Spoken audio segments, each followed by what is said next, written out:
Here I'm going to show you how to install mods in Farming Simulator 25. It's very similar to 22, but let's go through it as we've got the brand new game here.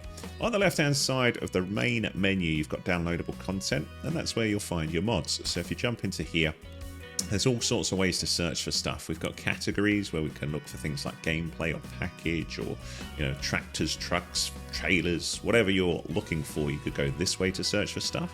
If you're more interested in what people think is the best stuff you can get as a mod, have a little look at best. And these are things that Giants Software think is pretty cool. So you can have a little look at this.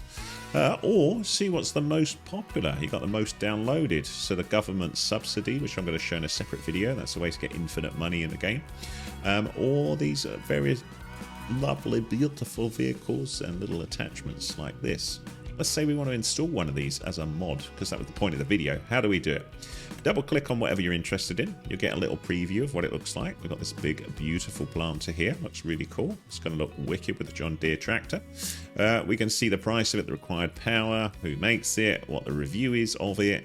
We go, good, I need this in my life. Also the file size of it. So you can see it's 21 megs, so it's not a big deal to add this to our game. If you then want to install it, down the bottom right hand side, choose install. When you do that, I'll say this, it was added to the download list. Now, because it's only 21 megs, by the time I finish yapping at you, it'll be installed. So we look here, installed, you can see it's there. I'll also see my other mods here. So I've got the MacDon pack, that's what I got for pre-ordering. But this John Deere one here, we are now ready to play with this particular mod.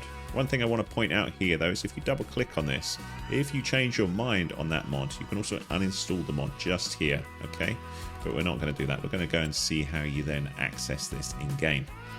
So we're going to go back out of here with the escape button or click the back button.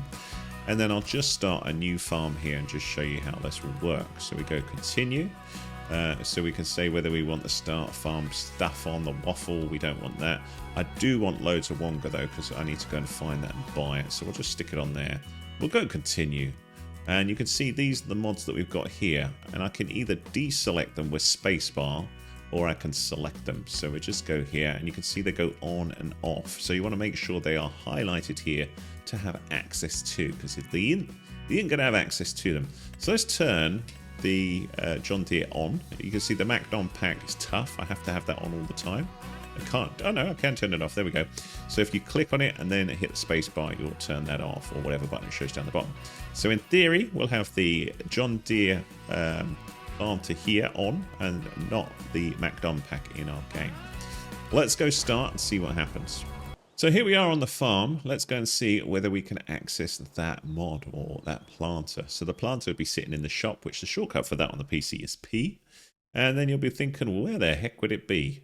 Don't worry, my friends. If you've got some mods, it's this little button here. And we can see there it is. So if I want to buy it, I can go here. I can have a little look at it. There is that beauty. And if I decide I want to lease it or I want to buy it, I can just do that here. We go, yes, I would like to buy it. You can fetch your purchase from the shop. So that's where I would need to go to get it. All is good, my friends. But there you go. That's how you do it. That's how to install mods in Farming Simulator 25. If that was useful to you, give us a thumbs up, please. That's much appreciated. Any comments welcome. I'm putting all my Farming Simulator content on a brand new channel, which is this one that you're on, Grub Magnet Farm. I covered Farming Simulator 22 a lot on my previous channel, Grub Magnet, which is still about, but I'm trying to do a dedicated channel just on Farming Simulator. So if you like what you're finding on here, hit that subscribe, will you? That'd be awesome. Thanks.